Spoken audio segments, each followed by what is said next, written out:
Ouverture ce vendredi de l'atelier de validation du plan d'action pour la mise en œuvre de la politique nationale de la protection sociale. C'est une initiative du ministère de l'Action sociale en vue de lutter contre la pauvreté. Mohamed Velek Touré et Ibrahima Souma suivent.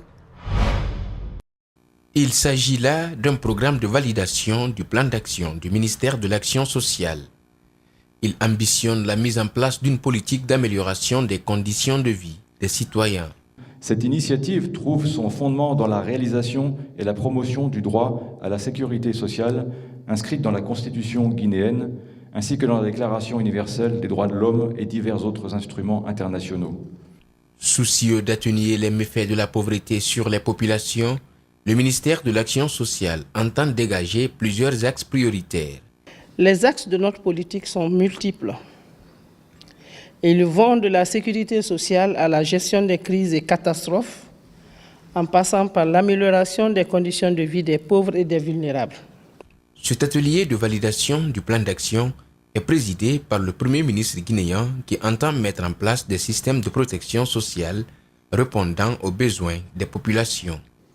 Proposer un plan d'action prioritaire constitue une bonne avancée dans ce combat pour l'amélioration des conditions d'existence des Guinéens, notamment l'amélioration de la couverture sociale pour les populations pauvres et vulnérables. L'ambition du gouvernement pour 2019 est déjà en branle selon le Premier ministre. De nombreuses femmes seront accompagnées dans bien de domaines. Nous avons prévu pour l'Agence d'inclusion sociale d'apporter un effort propre, 50 milliards de francs guinéens.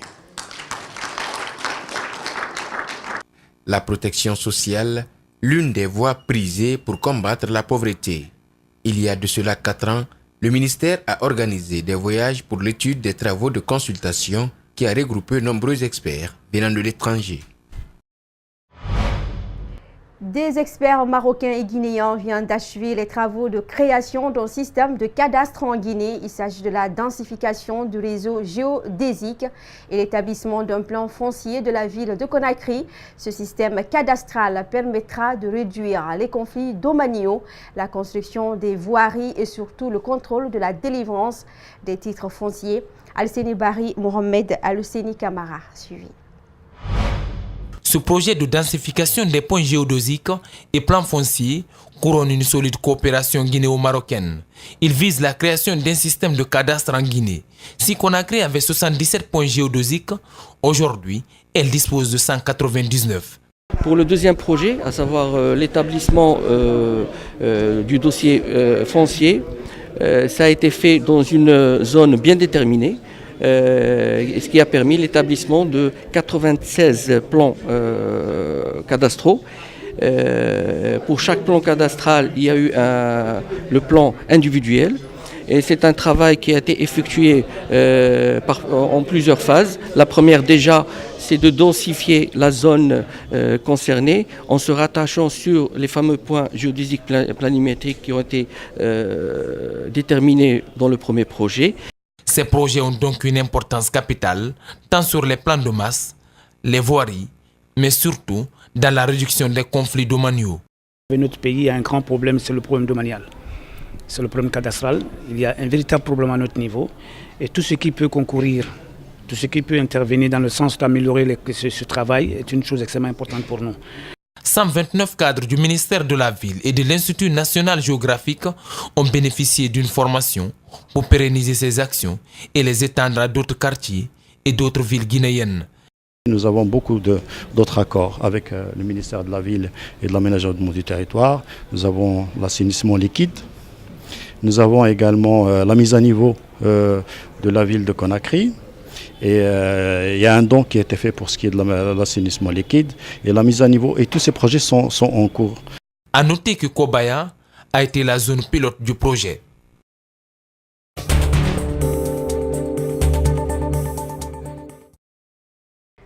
Merci à Alseni Bari. En intellectualité, direction la Tunisie, 7 ans après la Révolution, une jeune génération de cinéastes et producteurs met à l'écran avec succès remous sociaux, questions politiques et conflits de l'intime, longtemps bannis, nourrissant d'un renouveau du cinéma tunisien en dépit du manque cruel de salles. Reportage. Action! 7 ans après la Révolution, le 7e art tunisien voit émerger une nouvelle génération de réalisateurs.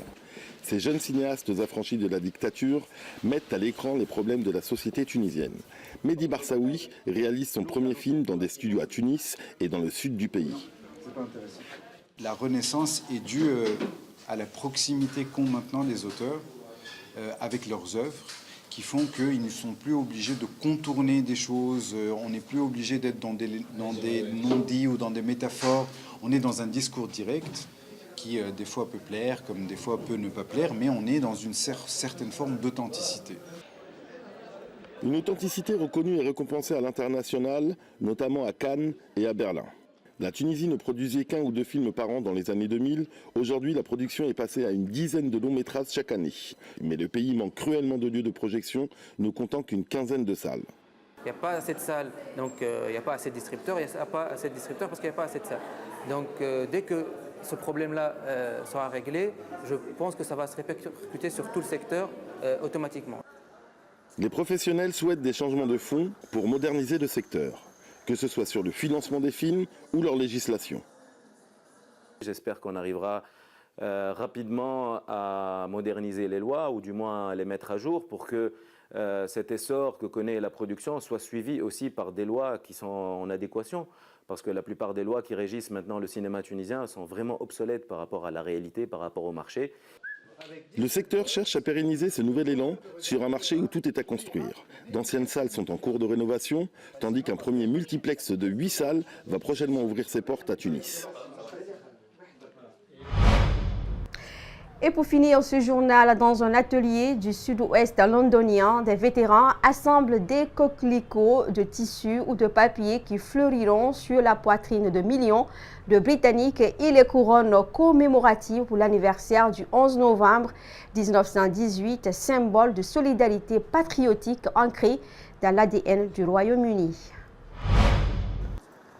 Chaque année, on les voit fleurir sur les boutonnières des Britanniques à l'approche du 11 novembre.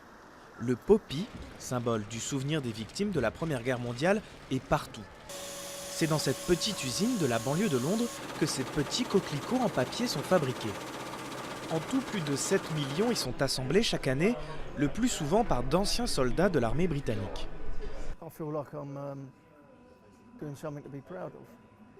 J'ai vraiment le sentiment de faire quelque chose dont je peux être fier. C'est important aussi de donner de soi, notamment en souvenir de tous les compagnons que j'ai perdus au fil des années.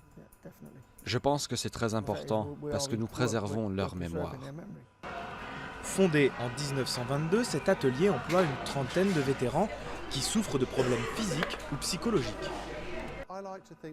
J'aime cette idée que nous rendons service. Non seulement nous aidons les gens à faire ce travail de mémoire, mais nous aidons aussi les gens qui travaillent ici. Nous leur donnons une opportunité de travail qu'ils n'auraient pas forcément eu ailleurs, dans l'espoir ensuite de les voir avancer dans leur vie et faire autre chose. Le port du poppy a germé au Royaume-Uni au sortir de la Première Guerre mondiale. Si cette tradition a ensuite diminué au fil des décennies, elle connaît un second souffle depuis les interventions militaires en Afghanistan et en Irak. C'est tellement dans l'ADN de ce pays et dans son histoire que je ne pense pas que cette tradition disparaîtra un jour. Je pense qu'on en verra encore dans un siècle, même si on ne sera plus là pour le voir. C'est une image tellement forte et symbolique pour les gens que je pense qu'ils seront encore là dans un siècle. Si certains dénoncent aujourd'hui un symbole guerrier ou passéiste, le poppy reste extrêmement populaire au Royaume-Uni. Tous les fonds sont collectés par la Royal British Legion, une association qui vient en aide aux anciens combattants. En 2016, le Poppy Appeal a ainsi généré plus de 50 millions d'euros. Et c'est la fin de ce journal. Merci à vous de l'avoir suivi. Bonne suite de programme sur Espace TV. À demain.